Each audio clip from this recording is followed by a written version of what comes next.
Салям алейкум, привіт усім, це Crimea Vox Live, і будемо говорити сьогодні про відносність часу і значення часу. Зазвичай ми відзначаємо так звані круглі дати, там 5, 10, 20 і так далі. А от 4 роки дії закону про корінні народи, його виконання і невиконання.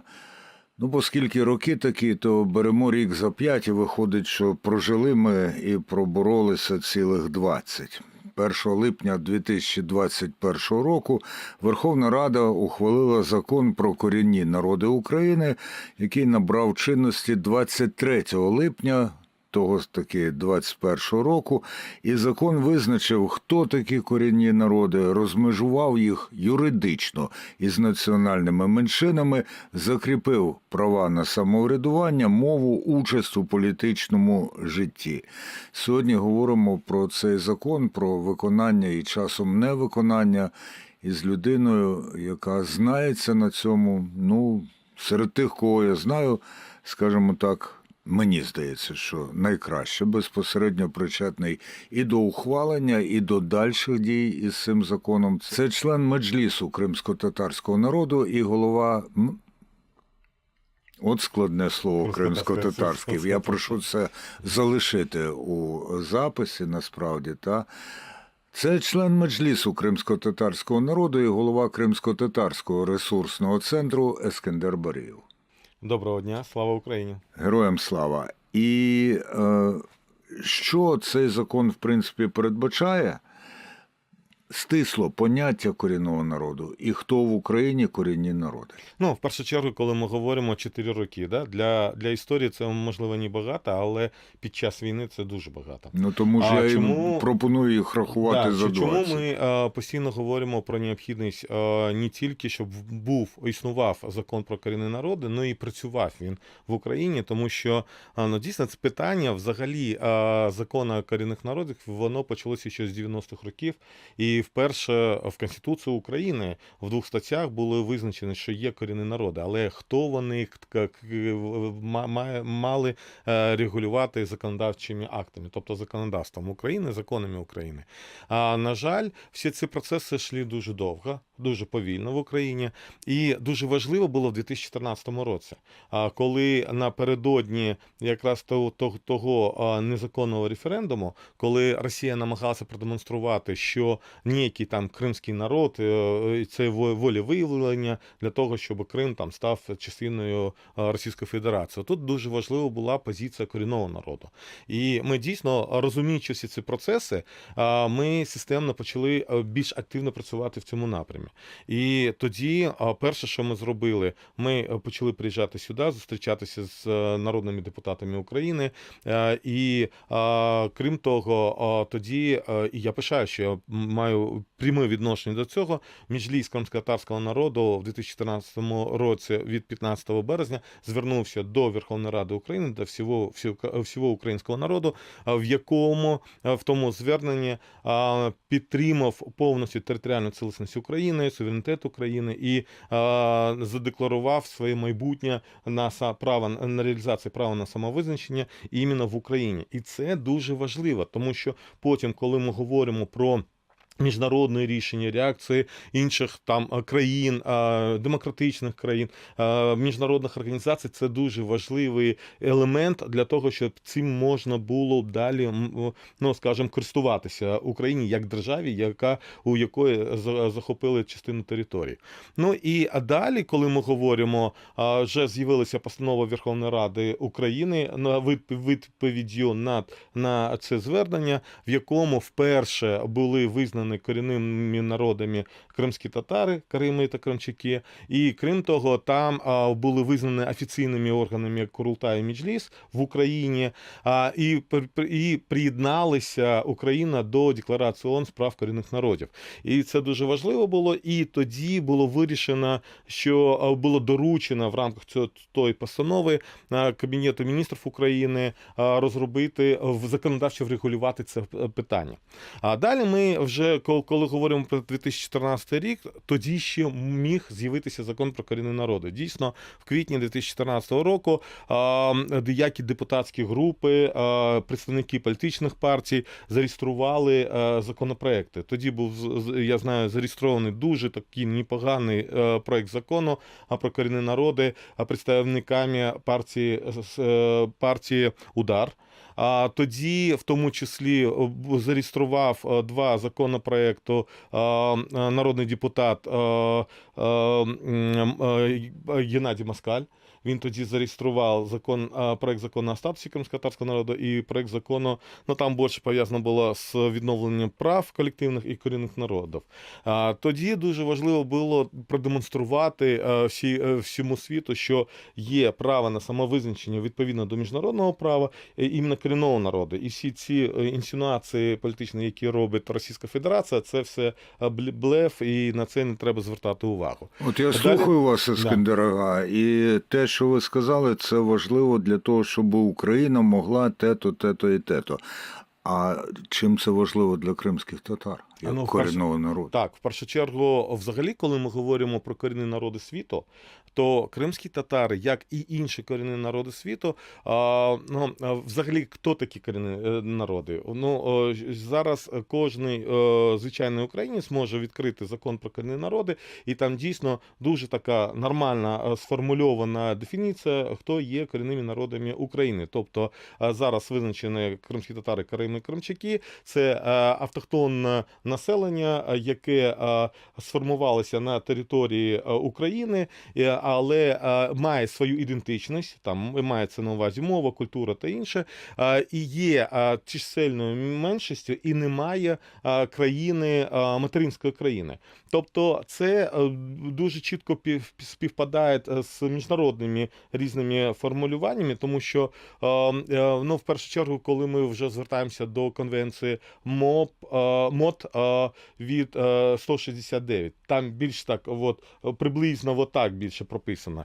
І тут мова йде про те, що корінні народи в світі, в більшість, або стали колонізовані, і їх територія знаходиться в той чи іншій державі, на території тої чи іншої держави, або історично склалося так, як, наприклад, в Україні ми говоримо. Ми не можемо сказати, що Україна колонізувала Крим, але історично склалося так, що кримські татари і територія, на якої Карими, кримчаки, територія, на якої вони сформувалися, вона є частиною України. І тут дуже важливо, щоб оці народи, які не можуть отримувати додаткову фінансову підтримку від материнської держави, наприклад, а не можуть реалізувати свої права на розвиток мови і освіти і так далі. Тому тут держава має пишатися над цим і надавати можливість, надавати гарантії для розвитку і збереження своєї ідентичності. Тут виникає деяка суперечність у вживанні терміну «материнська держава». З одного боку, потрібно розуміти, що йдеться про те, що у цих народів, і тут я маю на увазі не лише наші корінні народи, а в будь-якій країні немає держави, яка асоціюється з цим народом. Скажімо, українські греки мають державу Греція, яка має про них дбати. Українські молдавани, румуни теж мають такі держави, Угорщина і таке інше. Але ж материнською державою для кримських татар, караїмів і кримчаків є якраз Україна. Є Україна, так. І тому Україна, мова йде про те, що взагалі, коли будувалися держави, це коли ми вже війдемо в політологію, в історію, то принцип формування держав в більшості, він засновується на, пов'язаний з національними спільнотами, з народами. І дійсно, коли починають говорити часто, а чому українці не корінний народ? Тому що мова йде про те, що українці є державотворчим народом або державотворчою нацією. Про націю політичну, якщо ми будемо говорити, то кримські татари теж частина української політичної нації. І тут якраз таки, коли ми говоримо про Україну, то державна мова українська, більшість традицій, все, що пов'язане, це українська, освіта освіта відбувається українською мовою і так далі. А от тут мова йде про ті малочисельні, які є за чисельністю меншими і не можуть реалізувати без підтримки самої держави. І тут дуже важливо звертати на це увагу. І якраз таки всі ці міжнародні документи, як Декларація ООН з прав корінних народів, Конвенція МОД, вони якраз таки спрямовані на це, щоб зберегти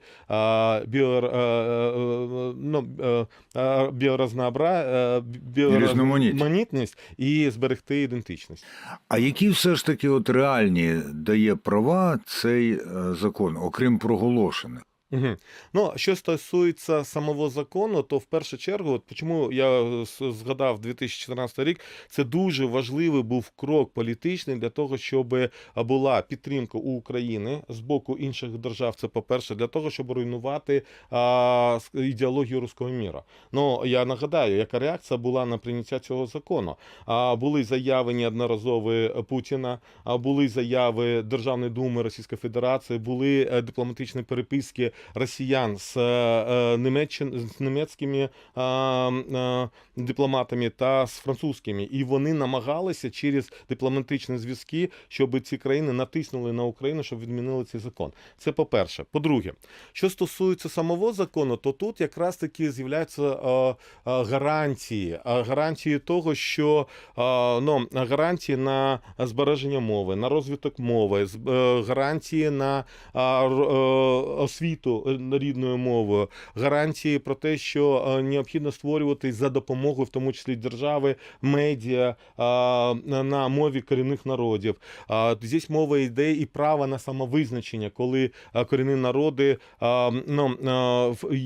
визначається форма самовизначення, і в тому числі вони можуть мати свої представницькі інститути, і крім того, бути, скажімо, частиною в усіх цих процесах. От в зв'язку з цим Меджліс, як представницький орган кримськотатарського народу, наскільки він зараз впливовий, наскільки він визнаний офіційно, і що потрібно зробити, щоб голос Меджлісу був насправді чутий в цілій Україні? Дивіться, де-факто він визнавався ще з 90-х років. Де-юре це була постійна дуже велика проблема, і про це говорили. Були різні намагання його визнати, в тому числі і з указом президента Кучми, але це не зовсім на законодавчому рівні. Цей закон передбачає визнання Меджлісу, тобто закріплення правового статусу за Меджлісом кримськотатарського народу як представницького органу.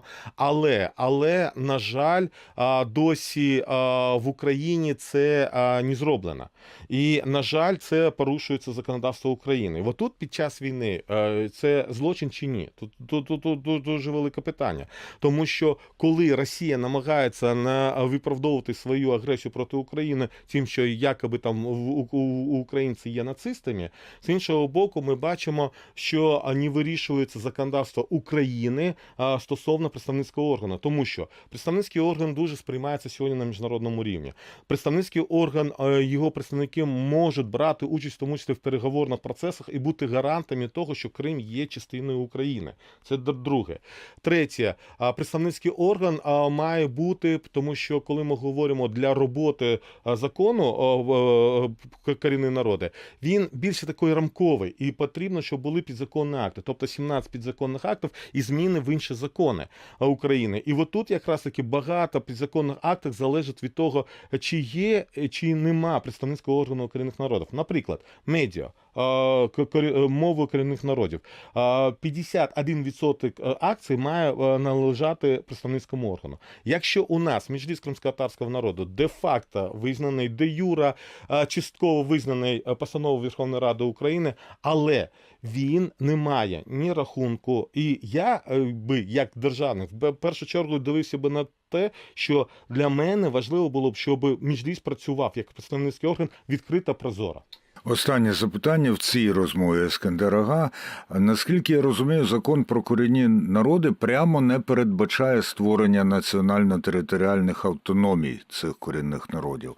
Але Мені здається, і хочу дізнатися вашу думку, що утворення Кримсько-татарської національно-територіальної автономії оце і була б одна із дієвих гарантій виконання закону і дальшого розвитку вашого народу. А дивіться, в цьому законі чітко сказано, що Україна гарантує право на самовизначення корінного народу. А от національна територіальна автономія це одна із форм визначення корінного народу в Україні.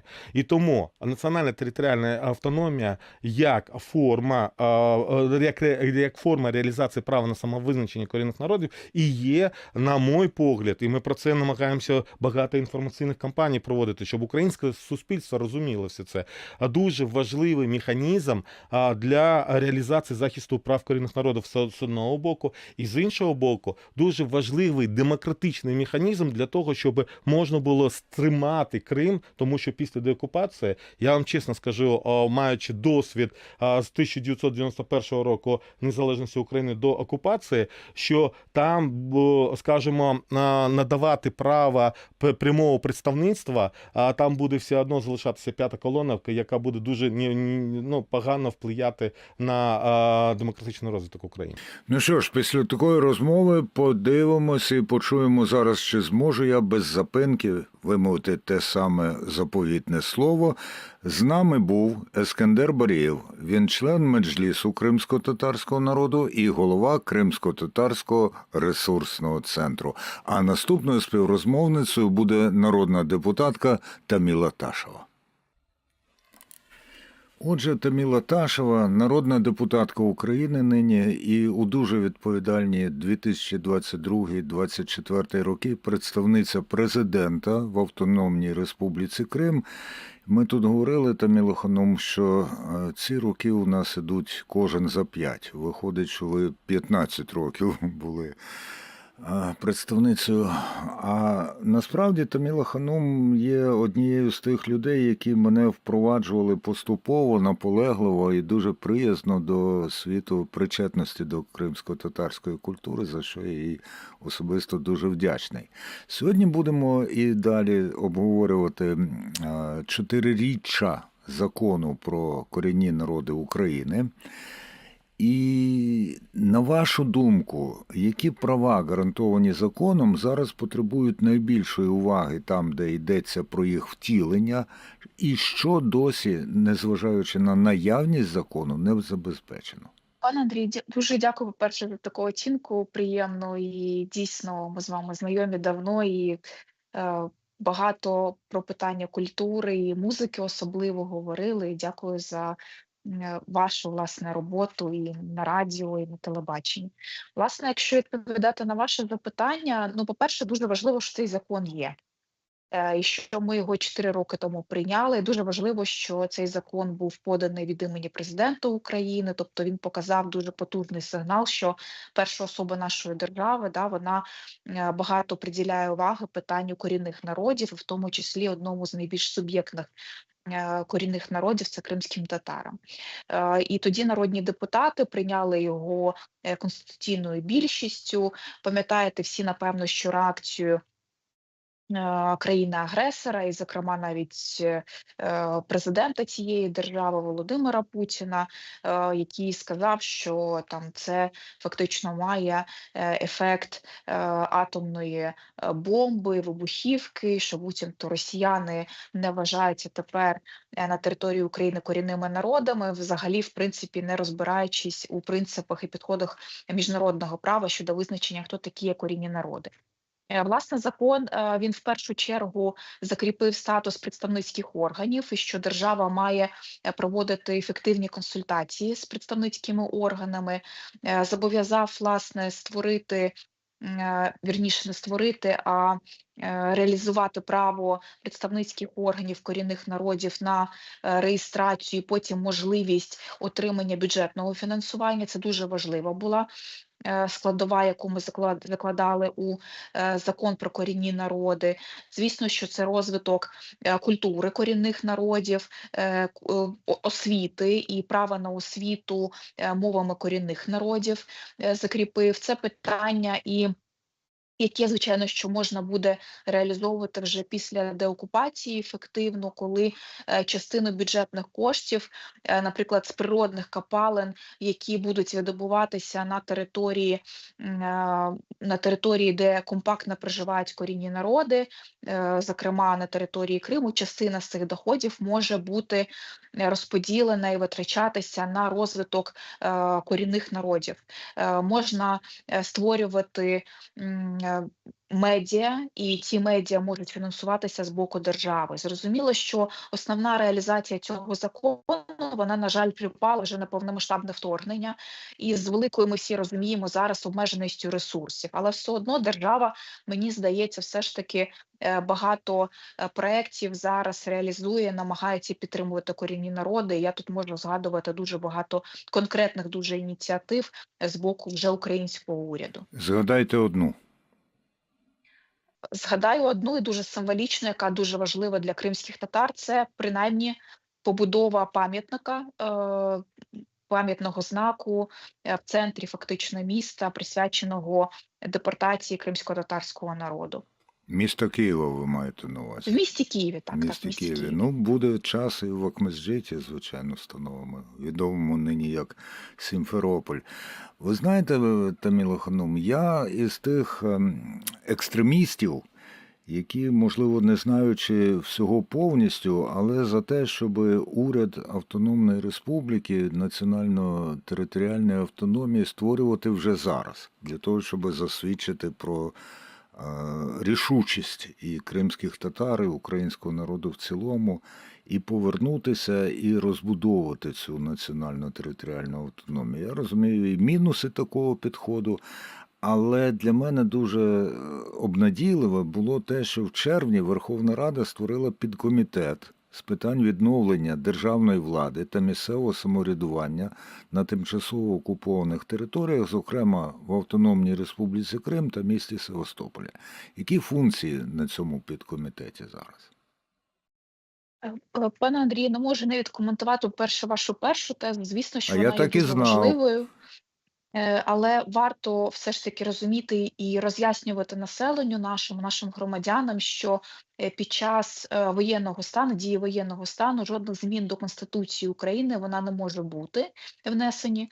І відповідно питання статусу автономії, а зараз це Автономна Республіка Крим і окремо місто Севастополь, це місто спеціального значення, ми вносити не можемо. Але звісно, що певні дискусії щодо правового статусу території автономії після деокупації, вони, звичайно, що можуть бути, і вони тривають, як в полі експертного середовища, народних депутатів, урядовців, тобто розглядаються різні варіації, модальності і існування національно-територіальної автономії за ознакою народу на самовизначення корінного народу і присутності там корінного народу. Розглядаються варіанти статусу КВО так званого, тобто залишити, щоб була така сама автономія. І, звісно, що питання, про яке теж говорять, і про нього теж треба говорити відверто, перетворення Автономної Республіки Крим на звичайну область. Тобто в кожному з питань є плюси, свої мінуси, і відповідно ми маємо з державницького підходу і з урахуванням інтересів корінних народів, і, зокрема, кримсько-татарського народу, підходити до цього питання. Власне, одне з питань, яке буде виноситись і буде дискутуватися на базі і підкомітету, і комітету, це питання майбутнього статусу автономії. Зараз ми не готові, звичайно, що вносити якісь конкретні зміни з огляду на, власне, те, що ми не можемо вносити зміни до Конституції, я вже про це говорила, але в будь-якому випадку це одне з питань, яке буде предметом і є предметом відання мого підкомітету. Власне, ви абсолютно вірно зауважили, що варто вже зараз працювати і над візією майбутнього деокупованого Криму і інших тимчасово окупованих територій, тому що мій комітет займається іншими територіями, і підкомітет, зокрема.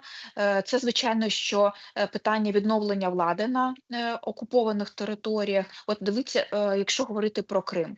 На території Криму, який з 2014 року окупований, реформа децентралізації, зміни всього, що стосується місцевого самоврядування, органів місцевого самоврядування не відбулося, тому що реформа в нас стартувала вже після 2014 року. Те саме стосується і частин окупованих Донецької і Луганської областей. Тому зрозуміло, що ми не можемо тут говорити фактично про відновлення, а це створення нових органів згідно реформи децентралізації. Ми про це маємо говорити. Звісно, що ми маємо говорити і пам'ятати про питання кадрового резерву. Тобто ми розуміємо, що ми відновимо або створимо органи на цих територіях після його деокупації, але хто буде на цих територіях працювати, та які підходи мають бути до питань люстрації або перевірок, тому що ми не можемо допустити скомпрометованих осіб, які співпрацювали з окупаційними адміністраціями, до вже відновленої роботи на деокупованих територіях. Це і питання статусу депутатів місцевого рівня. Є там ряд проблем, які пов'язані з тим, що діяльність певних осіб, вона навіть не була припинена ще тривалий час після вже початку окупації. Тому оцей коло питань, яке, на жаль, в нас досі не є вирішеним, в тому числі на законодавчому рівні, буде обговорюватися на базі мого підкомітету. Або це законопроект 11064, який стосується створення органу управління для Автономної Республіки Крим, тобто це внесення змін до закону про правовий режим воєнного стану. Відповідно, в силу того, що згідно цього закону в нас немає військової адміністрації республіканського рівня, нам потрібно певні зміни внести, тому що в нас є військова адміністрація обласного рівня, немає військової адміністрації республіканського рівня. Що з цим робити? Це означає, що потрібно вносити відповідні зміни до законодавства. Тому це великий такий обсяг питань, які будуть розглядатися як на базі мого підкомітету, так і загалом нашого комітету. Пані Таміло, от я подумав, слухаючи вас, це докладне і, мені здається, дуже чітке пояснення, що Україна багато в чому, в тому числі у повоєнному відновленні, розраховує на допомогу інших країн, дружніх країн. І коли йтиметься про те, що у Криму буде національно-територіальна автономія кримськотатарського народу, а я вважаю, що вона буде, очевидно, можна сподіватися або не можна, ви мені це і нашим глядачкам і глядачам поясните, на допомогу деяких мусульманських так званих країн, І ви нещодавно мені розповідали, не ви мені розповідали, а мені розповідали, що ви були в кількох мусульманських країнах. Наскільки там пильно стежать за розвитком кримськотатарського народу і взагалі цієї проблематики в Україні? Пане Андрію, дуже дякую вам за запитання. Власне, я особисто, як народна депутатка, до того, як представниця президента, активно дійсно працюю з країнами Африканського континенту, Південно-Східної Азії, з Латинською Америкою. Зараз це модно називати країнами глобального півдня. Мені це не дуже визначення подобається, але його дійсно часто використовують. Власне, я була і в Малайзії, і в Індонезії. Індонезія – це найбільша мусульманська держава у світі. І, власне, знаєте, їх розуміння України, воно багато в чому проходить через тему Криму і кримських татар. Тому що коли ми починаємо розповідати про те різноманіття української держави, підтримку корінних народів, що в нас є мусульманський народ, суніти, які проживають історично на цій території, що іслам в цьому регіоні зародився набагато раніше, аніж він почав активно існувати на території цих держав, які зараз є найбільшими мусульманськими державами, вони дивуються. В 2024 році в Індонезії навіть вийшла книга про іслам в Україні, іслам в Криму, і вони прям посилалися на дуже конкретних мусульманських вчених, які є вихідцями з Криму, і на роботах яких, власне, мусульманський світ, академічний мусульманський світ, він вчиться. Нещодавно, дійсно, я була в Іракському Курдистані, це дуже специфічний регіон. Ви знаєте всі, що Курди це один з найбільших народів, який не має своєї повноцінної державності, намагається це зробити на території різних держав, тому що загалом Великий Курдистан це достатньо велика територія, але на території Іраку вони мають широку автономію. Це дуже цікавий досвід, який ми змогли протягом там кількох днів, коли ми перебували на молитовному сніданку в Курдистані, в місті Ербіл, вивчати, як вони співіснують, тобто різні релігії, різні конфесії, різні етнічні спільноти, як вони спільно відбудовують цей єдиний регіон, да, в якому теж було багато воєн, через які проходило. І зараз в них, звичайно, що не є це дуже спокійний регіон, бо це регіон Близького Сходу. Тому частина з них вони дивуються і відкривають для себе, що в Україні є велика мусульманська спільнота, і, зокрема, спільнота, яка є корінною для цієї території, і вона сповідує іслам історично. І ми намагаємось, власне, аргумент про підтримку корінних народів українською державою, в тому числі використовувати для більш такого приязного і зрозумілого для них аргументу, що Україну потрібно підтримувати, принаймні тому, що тут є споріднені їм народи, до яких є велика повага до у держави і українського суспільства. Ще два запитання, які я просто дуже хочу саме вам поставити, і як народній депутатці, і як людині, яка багато для популяризації кримсько-татарської культури зробила. Перше, більше як до депутатки все ж таки. Закон про корінні народи, ухвалений 21-го року, він був ухвалений без чітких положень про використання мов корінних народів у публічному просторі. Ну, таких як у спілкуванні з органами влади, в економіці, в рекламі. А оновлений 23-го року закон про національні меншини, там ще в дужках спільноти, він такі положення вже містить.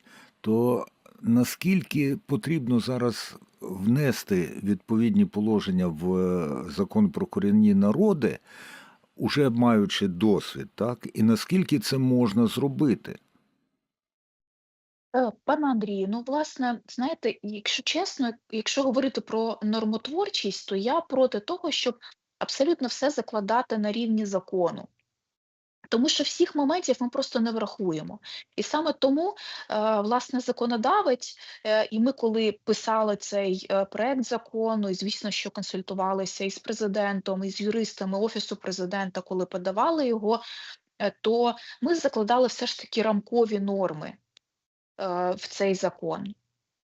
Але були дані доручення українському уряду, щоб вони розробили ряд підзаконних актів. І тому мені здається, що зараз той закон, який ми приймали, він повноцінно відображає потреби корінних народів.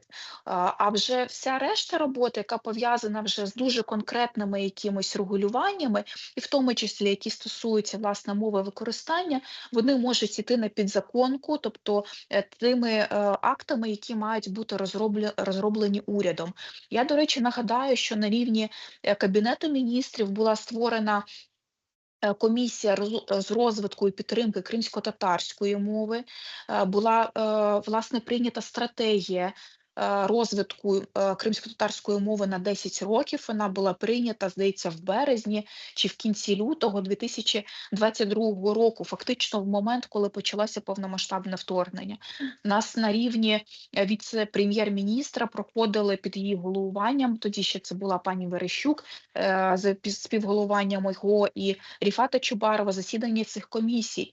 Був прийнятий, власне, фактично така, знаєте, дорожня карта з розвитку кримсько-татарської мови, тобто з тим, що потрібно і друкувати підручники, яким чином мова має функціонувати в публічному просторі. І Звичайно, що переходити мають на латинку остаточно. І переходити на латинку абсолютно вірно. Власне, ця комісія це затверджувала. Але я погоджуюсь, що в публічному просторі в нас досі недостатньо мови корінних народів. Те, що стосується караїмів і кримчаків, це взагалі дуже проблематично, тому що носіїв мови немає. Що стосується кримськотатарської мови, мені здається, що можна вносити зміни в певні інші закони, які стосуються, наприклад, мови квотування. Ми говорили неодноразово з рядом народних депутатів про те, що те, як українська музика була простимульована тим, що були надані квоти на те, щоб українська музика розвивалася, такі саме квоти, ну схожі принаймні, да, такий принцип можна було би закладати щодо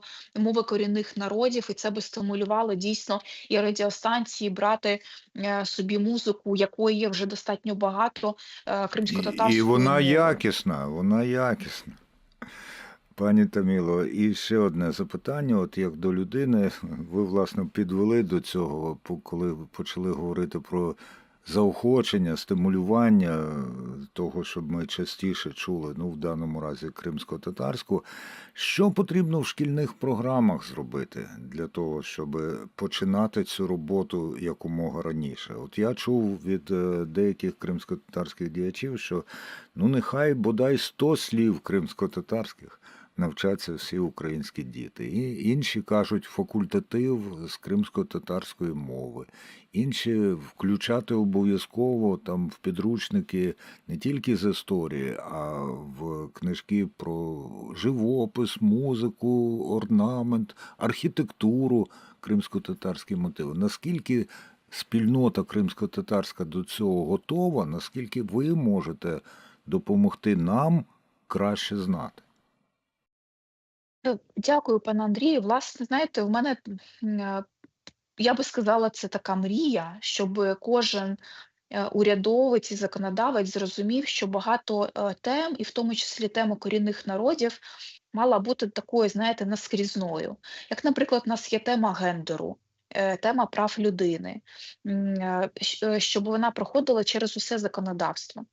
Коли ми говоримо про шкільні програми, мені здається дійсно, що було б важливо, щоб це була не лише окремі уроки історії, і там, коли ми вчимо середньовіччя, коли ми вчимо сучасну історію, да, там вчимо історію ХХ століття, включати там щось окреме, або там обов'язково включати уроки про депортацію кримських татар, що це зараз є. Насправді це важливо, що воно включено, але щоб дійсно через всю шкільну програму, не лише підручники з історії або там суспільствою і людина, ця тема проходила. Тому що умовно, коли ми починаємо вивчати абетку, дітки починають вивчати абетку, чому на літеру F не показати, що це фес, головний убор у кримських татар, да? Або це будь-яке А він інше слово. і в татар теж, чи тільки в кримських татарок? Е, Кримських татарок, але ж і кримських татар в тому числі, Теж, просто так? фес відрізняється. Ага. Так, фес відрізняється чоловічий є фес, і є фес жіночий. Угу. Або будь-яка інша літера, яка пов'язана, там, я не знаю, янтик, чубірек, да? Чому це не зробити? Відповідно, дитина, яка вже починає тільки вчити українську абетку, в неї, знаєте, в голові буде одразу відкладатися, що є інше слово, яке ніби не українське, да? Але воно пов'язано з культурою одного з корінних народів.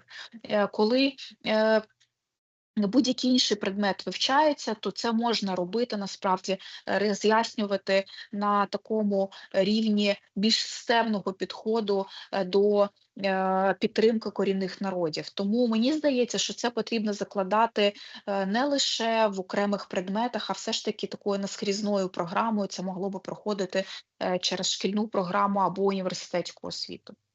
Дуже дякую. Нашою співрозмовницею у Crimea Vox Live була щойно народна депутатка України і у дуже відповідальні 22-24 роки 21 століття представниця президента в Автономній Республіці Крим Таміла Ташева.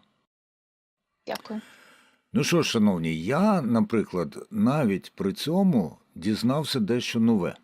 І мені особливо припало до душі те, як Таміла Ташева говорила про впровадження от в українську у вивчення, вірніше, української абетки, цих кримсько-татарських специфічних слів.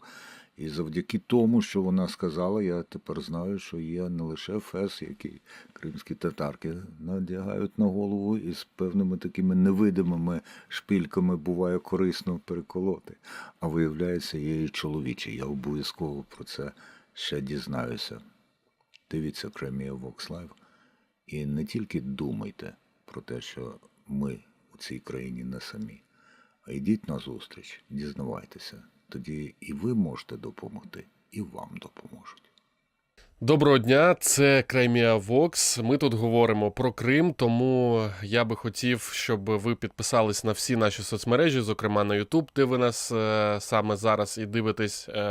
Сьогодні ми будемо говорити про діаспори кримськотатарські. Чому ця тема дуже важлива?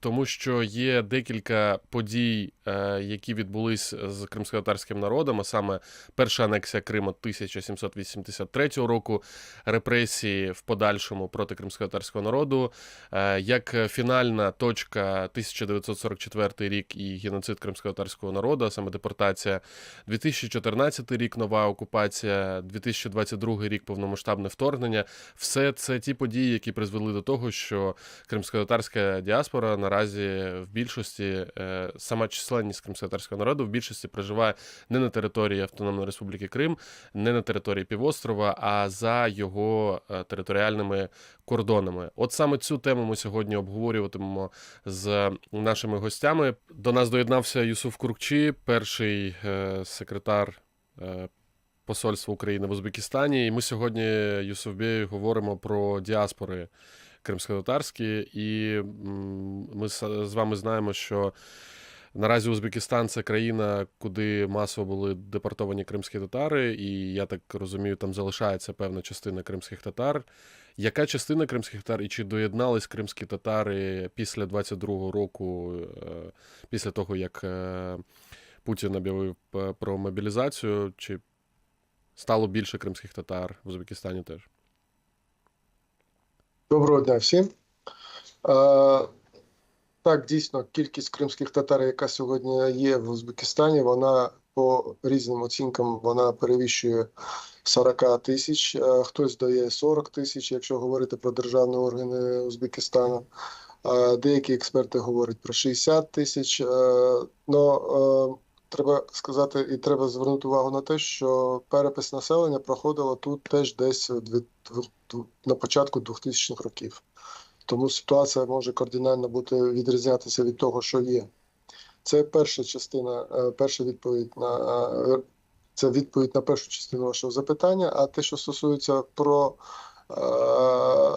те, що приїжджали люди з Криму сюди на тимчасовий, мовно кажучи, шукаючи тимчасовий захист з Криму, то можна сказати, що так, вони були тут, але треба ще зробити акцент на тому, що в Узбекистан вони могли заїхати, якщо мали закордонний паспорт.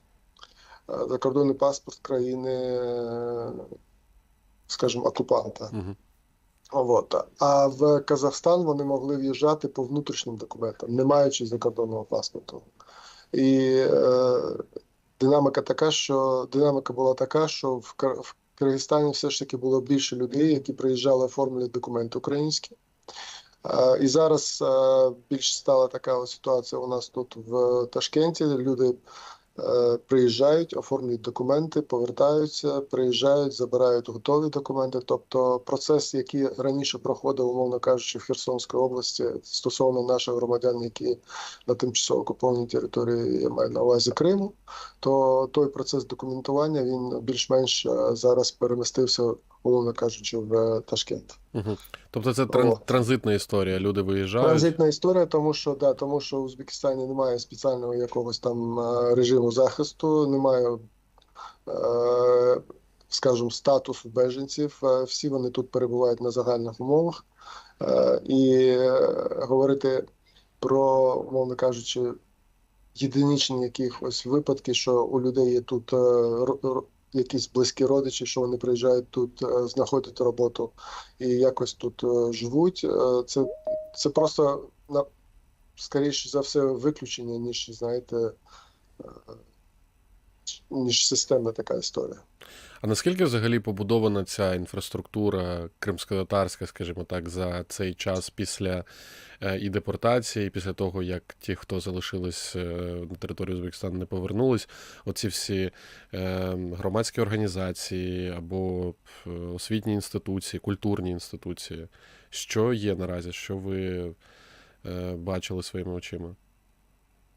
Ну, тут є специфіка, умовно кажучи, такої от політики, державної політики Узбекистану, яка вирішила, що від держави вони роблять і створюють спеціальні такі культурно-освітницькі центри.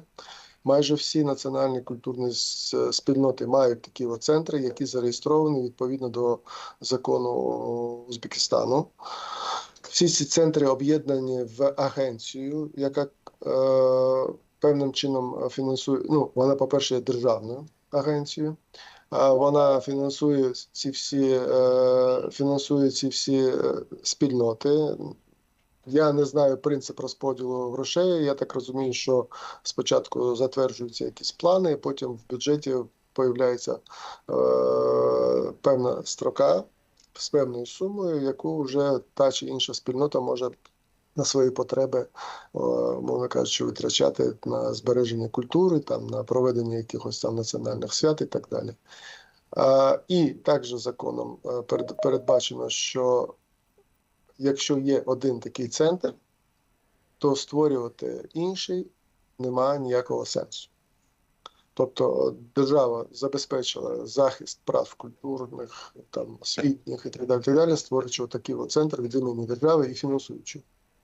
Все інше, це вже люди повинні створювати щось інше, щось не пов'язане з культурним, освітницьким проєктом. Там можна бути, я не знаю, фанатом якогось там Беккера Чобонзаде, і можна створити таку от спільноту, да, там, любителів там, творчості.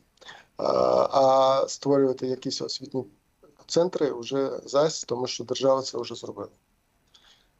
Якщо говорити про те, що було, коли кримські татари почали повертатися на батьківщину, це початок 90-х, кінець 80-х, початок 90-х років. Були якісь школи з кримськотатарською мовою навчання, були газети, були редакції на телебаченні, були редакції на радіо. Зараз можна сказати, що цього немає. В цьому культурному центрі, який називається Авдєт, вони системно зустрічаються, проводять, мають якийсь план своїх заходів, пов'язаних з кримськотатарською культурою. Там, я не знаю, я був на одному з заходів, який був приурочений Дню кримськотатарської журналістики. Вони там в один день проводили декілька таких от і пов'язаних з Терджіманом, з газетою, і з Днем кримськотатарської журналістики. Такий от великий захід проводили. На моє, те, що я можу дивитися і бачити, що більш-менш активною в кримськотатарському середовищі є люди, які вже мають серйозний такий вже вік, да, там 65-60 плюс. Багато молоді я не бачу там. Але я можу сказати, що я зустрічав в самих неочікуваних місцях кримських татар, які займаються тим чи іншим бізнесом чи справою і так далі, так далі. Це люди молоді. І в співбесідах з ними можна зробити такий висновок, що все ж таки намагання зберегти національну ідентичність поки що є, і поки вони ще знаходять можливість, якщо говорити про змішані браки там, і так далі, так далі. Але ми повинні знати, що ці люди в свій час зробили вибір, і вони вже є повноцінними громадянами Узбекистану. Вони повинні дотримуватися законів Узбекистану. І те, що сьогодні, умовно кажучи, офіційно офіційний Узбекистан дотримується такої політики нейтралітету, то очікувати від наших, скажімо,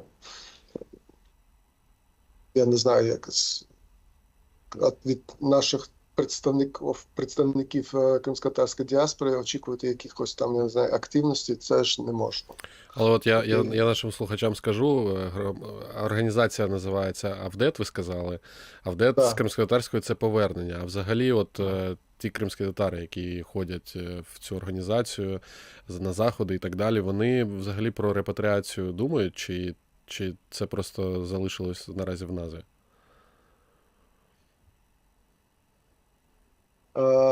Чесно кажучи, я думаю, що люди, які сьогодні є вже нащадками тих, хто в свій час не поїхав, коли поїхала вся більша частина, скажімо, народу, я думаю, що на той момент вони мали якісь там для себе об'єктивні причини не робити цього. А ця причина кожного була власна, хто-то не міг там по стану здоров'я, умовно кажучи, хто-то не міг просто-напросто їхати в чисте, умовно кажучи, поле, да, і починати все спочатку. Хто-то мав певну перспективу кар'єрну.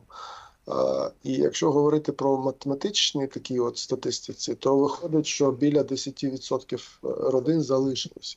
Тобто одна родина з 10, вони все ж таки залишилися тут. Це такий немалий, можна сказати, такий обсяг і спільноти немала, але розвиток Узбекистану і той путь розвитку, який вони проводили і проводять сьогодні, він відрізняється від українського. Я не даю оцінку, я не говорю, де краще, Де гірше? що краще, що краще, для кого що краще і для кого що гірше. Але спілкуючись з представниками кримських татар, якщо навіть вони запитують, чи варто, чи не варто, то сьогодні я говорю про те, що це вже окупована територія, що сьогодні цього робити немає сенсу. Бо вони автоматично навіть відвідувати близьких. Вони автоматично стають порушниками законодавства України, перетинаючи кордон там, де його немає. І, умовно кажучи, люди це теж все розуміють.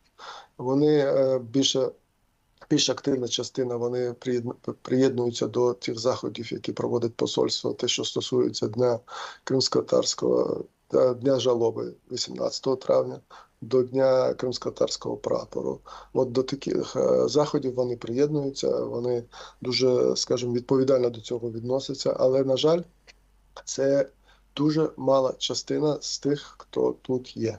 А що наразі формує взагалі уявлення про Крим для кримських татар в Узбекистані? Це робота українського посольства, це контент, який виробляється в Криму, або, не знаю, там, пропаганда російська. Що саме формує уявлення? Я думаю, це все в комплексі. Те, що стосується нашої роботи, ми системно це проводимо і говоримо про ту ситуацію, яка сьогодні є, починаючи від порушень, пов'язаних з порушенням прав людини і затриманням людей за ознаками релігійної, такої от ідентичності. Те, що робить посольство, але теж, умовно кажучи, у нас не безмежний тут ресурс і не безмежний такий от можливості для цього. Певним чином вони, сьогодні такий час, що люди мають можливість шукати інформацію, знаходитись з будь-якої точки світу, і шукати інформацію там, де їм вигідно. Частина людей розуміє, що є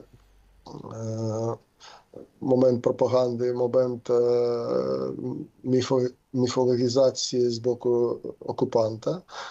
І частина людей, вони мають уже таку прививку, знаєте, з радянських часів, що вони знають, що не можна вірити всьому, що написано, і всьому, що друкується, і все, що показується. Є певний такий от по горизонталі, можна сказати, комунікаційний такий кейс, те, що люди спілкуються зі своїми близькими, які проживають в Криму безпосередньо. Я навіть можу сказати про такий, умовно кажучи, такий сюжет, коли людина, яка прожила, яка не поверталася в Крим, вона побудувала своє життя тут в Узбекистані, і якось в своєму виступі вона сказала про те, що вона спілкується з близькими, вона спілкується там з друзями з Криму. І більшість цих друзів говорить про те, що якщо б вони знали, що таке розпочнеться, мається на увазі така от війна, агресія з боку Російської Федерації, то вони в жодному разі би не переїхали. Угу. Тобто у нас є люди, які мають горизонт планування 30+, знаєте, я дивуюсь, що мені за все своє життя такі люди не попадалися. Знаєте. Просто деяка частина людей, які залишилися тут, вони кожен день шукають причину і шукають підтвердження того, що вони там 30-35 років тому зробили прийняли правильне рішення залишатися в Узбекистані. Я не говорю, що вони неправильні. Це важка психологічна ситуація, я думаю. Так. І уявіть собі, що ця спільнота, вона виховала майбутнє покоління в цій парадигмі. Зрозуміло.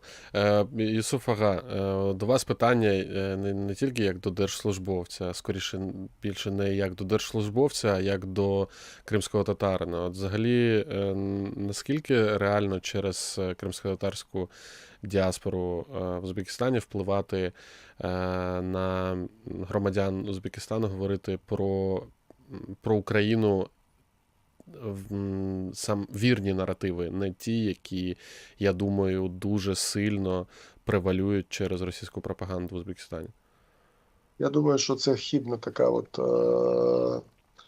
хибна уява про те, що тут люди дуже спокійно один з одним спілкуються і мають можливості там, не зважаючи, не оглядуючись назад, там говорити про свої там про свою позицію і так далі. Так далі. Тут за той, скажімо, той період часу, який пройшла Україна і проходить Узбекистан, він все ж таки відрізняється, і тут немає того, мовно кажучи, ком'юніті, які спокійно може, незнайомі люди можуть спокійно обговорити якісь там речі і передавати, умовно кажучи, як ви говорите, там правильні наративи там, і так далі, так далі. Цього тут не треба очікувати, бо люди, які є випадки, що люди, які тут, умовно кажучи, дуже активні, навіть в своїй сторінці Facebook, є, умовно кажучи, у мене так, дві-три такі особи, які потім мали, умовно кажучи, такі спеціальні бесіди в спеціальних органах. Бо вважається, що той нейтралітет, який оголосила держава, він розповсюджується на все, навіть на позицію громадян окремих. Людина не може... По-перше, ми не можемо від неї це потребувати, тому що це загрожує їй, власне, мовно кажучи, бутової навіть безпеки. Зрозуміло. Юсуф Бей, останнє питання буде до вас практичне, напевно, для кримських татар, які перебувають наразі і в Криму, і в інших країнах третіх. Що саме можуть зробити сьогодні мешканці Криму, окупованого, в наших консульствах і посольствах? Яка є взагалі сьогодні можливість продовжити паспорти або замінити? Що можна сьогодні зробити, наприклад, в посольстві консульстві Узбекистану? Загальне правило таке, що особи чоловічої статі, якщо вони підпадають під віковий ценз 18+ до 60, вони повинні бути зареєстровані безпосередньо в резерв плюс.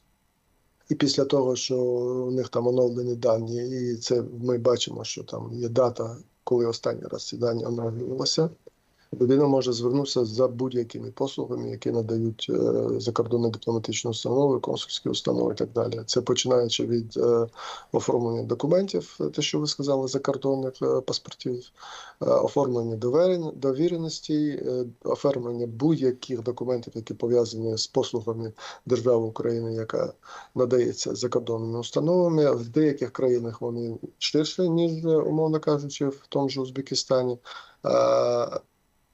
Ну, і це стосується, скажімо, і осіб жіночої статі. У них взагалі немає ніяких обмежень, те, що стосується обов'язкової реєстрації в Резерв Плюс.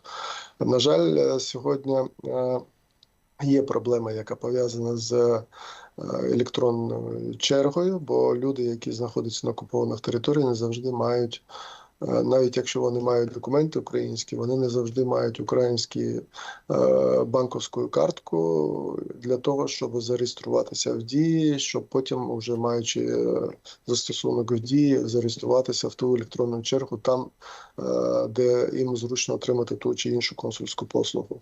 От ця проблема, вона існує.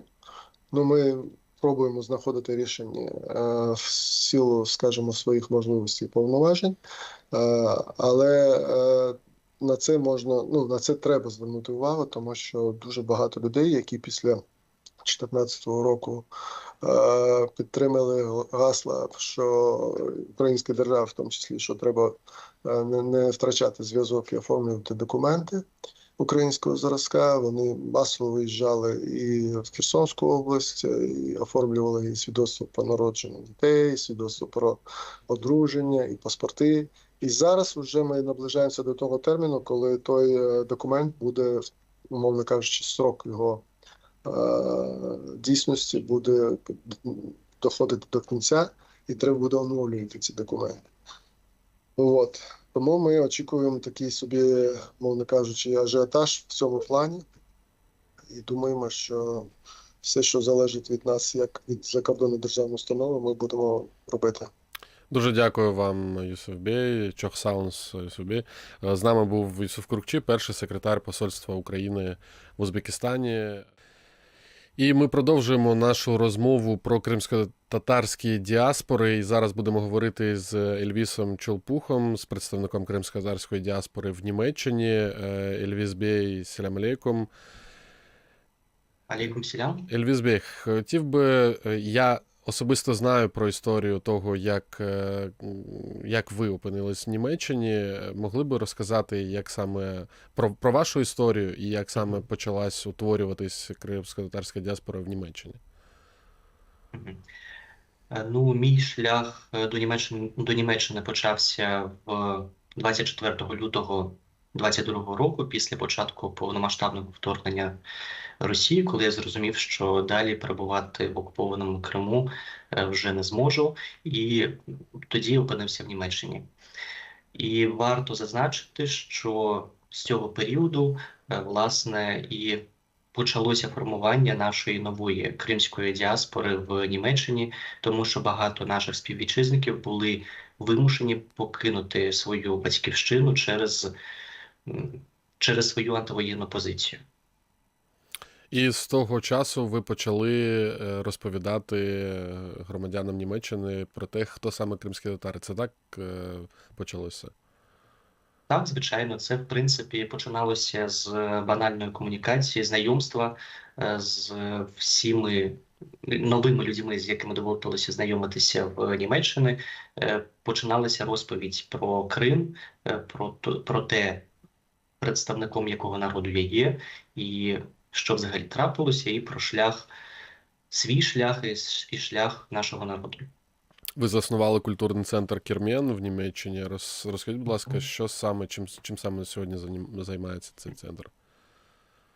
Основною нашою діяльністю є культурна дипломатія. Ми використовуємо культуру як інструмент м'якої сили і розповідаємо про Крим в контексті його корінного народу. І це дуже важливо, тому що, на жаль, в німецькій спільноті дуже сильно поширені російські наративи не лише про Крим, а взагалі, в принципі, про Україну. Дуже цікавим є, напевно, історія моєї розмови із одним професором, коли я йому намагався перекласти строчки із вірша Адама Міцкевича про Крим. Він на це мені відповів, що він не знайомий зі східною літературою. Я дуже здивувався і сказав, це ж польський поет, на що він відповів, що для